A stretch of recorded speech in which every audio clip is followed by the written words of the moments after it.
관세음보살은 무중생의 아픈 소리를 온몸으로 듣는 존재입니다. 나무 아미탑을 관세음보살이라는 주문을 읊조려 본 적이 있을 겁니다. 서방정토의 아미타불과 자비의 화신인 관세음보살을 통해 우리는 지금과는 다른 세계로 가는 꿈을 꿉니다. 그 세계는 분명 행복이 넘치는 세계겠지요. 원을 세워 관세음보살이 되기까지의 과정이 담겨있는 이야기를 관음보살 연기라고 합니다. 전수천왕 관세음보살은 사방에 있습니다. 사방에서 뭇중생들의 아픈 소리를 듣습니다. 아프면 마음이 약해지고 마음이 약해지면 의지할 무언가를 자꾸만 부르기 마련입니다. 관세음보살은 사람들의 이 마음을 잘 알고 있습니다. 관음보살 연기설화를 통해 아픈 중생을 어루만지는 관세음보살의 참뜻에 다가가 보려고 합니다. 인도의 어느 바닷가 마을에 아주 부유한 장자가 살았습니다. 현명한 아내 두 아들과 함께 행복하게 살았는데 그만 아내가 세상을 떠났습니다. 장자는 아이들을 위해서라도 새 아내를 얻어야 했습니다. 아이들에게 새 어머니가 생긴 거지요. 장자는 아이들을 제 아이처럼 사랑하고 보살핀다면 신분을 막론하고 아내로 맞이하겠다고 선언했습니다. 신분이 낮아도 아내를 맞을 수 있다는 말이었죠. 이 말을 듣고 많은 이들이 지원했습니다. 장자는 그중 착실해 보이는 여자를 맞아들여 새 가정을 이루었습니다. 가난한 집에서 온 여인은 태어나 처음으로 하인까지 둔 넉넉한 생활을 하게 되었습니다. 그녀는 아이들 덕에 이런 복을 얻었다며 두 아이를 친어머니 이상으로 정성스럽게 길렀습니다. 이 모습을 본 장자 또한 시간이 흐르면서 여인을 부모나 유모가 아닌 진짜 아내로 받아들이기 시작했습니다. 몇 년 후 둘 사이에 아기가 태어났습니다. 자기 아기가 태어났는데도 새어머니는 전처의 두 아이를 더욱 아끼고 사랑했습니다. 장자는 혹여나하는 마음을 쓸어내렸습니다. 아내를 완전히 신뢰하게 된 장자는 집안일을 아내에게 맡기고 먼 장사길을 떠났습니다. 장자가 없는 집안에서 가장 큰 어른은 당연히 새어머니입니다. 결혼하기 전에는 이런 삶을 상상할 수도 없었습니다. 현재 삶에 만족하며 아이들을 키웠다면 어땠을까요? 언제나 욕망이 문제입니다. 사람들은 늘 행복한 이 순간이 영원했으면 하는 욕망에 물들어 있습니다. 영원한 행복을 원하는 마음 자체가 문제는 아닐지 모르지요. 하지만 이런 마음에 매일수록 자꾸만 지금과는 다른 현실을 인정하지 않으려는 욕망이 샘솟습니다. 어느 순간 새 어머니의 마음속에서 다음과 같은 의문이 솟아올랐습니다. 저 두 아이가 자라서 내가 더 이상 필요 없게 되면 그때는 나는 어떻게 될까? 남편이 나에게 이렇게 많은 혜택을 주고 사랑을 베푸는 것도 다 아이들을 잘 키우라는 것인데 저 아이들이 커버리고 내가 쓸모없어지면 나는 결국 버려지는 것은 아닐까? 그렇게 되면 내가 낳은 이 아이도 같이 버려지게 될 테지. 저 두 아들에게 모든 재산이 상속될 테고 말이야. 정말로 이런 일이 일어날 수도 있습니다. 미래의 일은 모르니까요. 문제는 아직 일어나지 않은 일을 걱정함으로써 새어머니는 이 순간의 삶에 집중하지 못하게 되었다는 점입니다.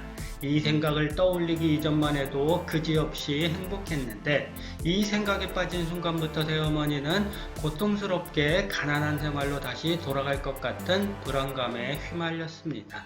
쫓겨날지도 모른다는 불안감은 이내 저 두 아이만 없으면 모든 재산은 자기 아이가 차지할 거라는 생각으로 이어졌습니다.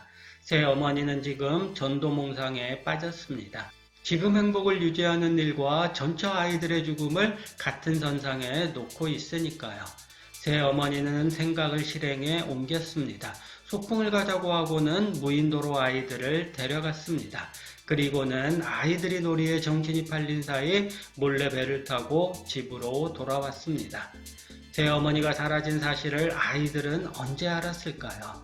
날이 어둑해지는데도 새어머니는 보이지 않았습니다. 배가 고픈데도 아무도 밥을 주지 않았고 집에 가고 싶은데도 아무도 집에 데려다 주지 않았습니다. 아이들은 새어머니를 목 놓아 불렀습니다. 그러다가 문득 자신들이 버림을 받았다는 걸 깨달았습니다. 친어머니라면 이러지 않을 거라는 생각에 미치자 아이들은 새어머니가 말할 수 없이 원망스러웠습니다.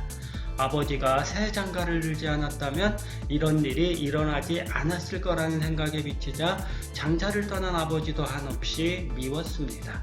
친어머니가 살아있다면 또한 이런 일이 일어나지 않았을 것입니다. 아이들은 급기야 일찍 죽은 친어머니가 원망스러웠습니다. 그렇게 하루가 가고 이틀이 가고 사흘이 갔습니다. 아무도 아이들을 찾지 않았습니다. 아이들 마음에 죽음의 그림자가 짙게 드리워졌습니다. 죽음의 그림자가 짙어질수록 어른들을 향한 증오도 커졌고 그것은 마음 깊은 자리에 차곡차곡 한으로 쌓였습니다. 죽어서라도 이 원한을 풀고 싶었습니다. 새 어머니에게 영혼으로라도가 자신들을 버린 이유를 묻고 싶었습니다. 어린 동생이 먼저 죽었습니다. 죽어가는 동생을 보며 형은 더욱더 증오심을 불태웠습니다. 동생의 원한까지 모아 반드시 새어머니에게 복수하겠다는 마음을 다지고 또 다졌습니다. 이런 증오심을 가득 품은 채 죽었다면 형은 아마도 다음 생에 그 원한을 갚았을지도 모릅니다. 서로 죽이는 악순환이 생을 거치며 끊임없이 벌어졌을 것입니다. 죽어서도 사라지지 않는 증오심이란 게 있는 법이니까요. 아이는 이러지 않았습니다. 숨이 끊어지기 직전 아이는 문득 다른 생각을 떠올렸습니다.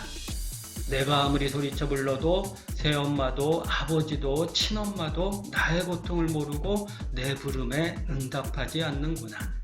이 세상에는 나처럼 극심한 고통에 처해 도움을 요청하는데도 아무런 도움을 받지 못한 채 혼자 괴로워하는 사람이 얼마나 많을까.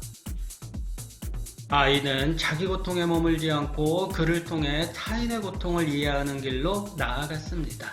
자기 연민을 벗어나 아픈 타인을 연민하는 마음을 냈습니다.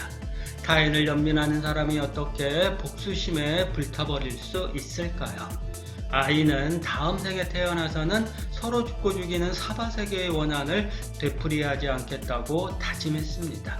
고통 속에서 죽어가는 중생을 구제하는 사람이 되어 사랑으로 충만한 세계를 만들겠다는 원을 세웠습니다. 고통에 빠진 이들이 부르면 관세음보살은 그 고통에 기꺼이 응답합니다. 아이는 관세음보살이 되어 고통받는 이들과 더불어 사는 삶을 소망했습니다. 어떻게 이럴 수 있느냐고요? 아이는 증오심에 불타는 마음을 가만히 들여다보고 그 마음을 내려놓았습니다. 자기 고통에 머물지 않고 타인의 고통에 다가가는 자비심을 온몸으로 표현했습니다. 한 사람을 구제하려는 마음이 100사람을 1000사람을 구제하려는 마음으로 뻗어나갑니다. 관세음보살은 중생의 고통이 있는 곳이라면 어디든 몸을 놔두고 부모처럼 자비롭게 중생의 아픔에 깊은 연민을 느낍니다. 큰 원력으로 중생의 고통과 환난을 구제합니다. 헤아릴 수 없이 많은 이들이 내는 소리를 헤아릴 수 없이 많은 귀로 듣고 헤아릴 수 없이 많은 손으로 어루만져 줍니다. 누구보다 지독한 고통을 겪었기에 관세음보살은 뭇중생의 고통을 제 몸에서 일어나는 것인 듯 느낍니다. 새 어머니를 향한 증오가 쌓인 상황에서도 뭇중생의 아픔을 끌어안는 원을 세운 아이의 마음이 곧 관세음보살의 마음입니다. 자기를 사지로 내몬 사람을 어떻게 쉬이 용서할 수 있을까요? 관세음보살에게는 용서니 뭐니 하는 마음이 있을 리 없습니다. 누군가를 용서한다는 마음에는 이미 용서하는 자와 용서받는 자를 분별하는 마음이 스며들어 있으니까요. 새 어머니를 향한 증오심에 불타던 아이는 나와 너를 분별하는 이 마음을 내려놓음으로써 비로소 관세음보살에 이르는 길을 열었습니다. 이 마음으로 보면 새 어머니와 아이는 다른 존재가 아닙니다. 새 어머니가 곧 아이입니다. 이토록 깊고도 큰 마음을 냈기에 아이는 뭇중생을 자비로운 마음으로 끌어안는 관세음보살이 되었습니다. 지금 우리는 과연 어떤 마음으로 이 세상을 살고 있을까요?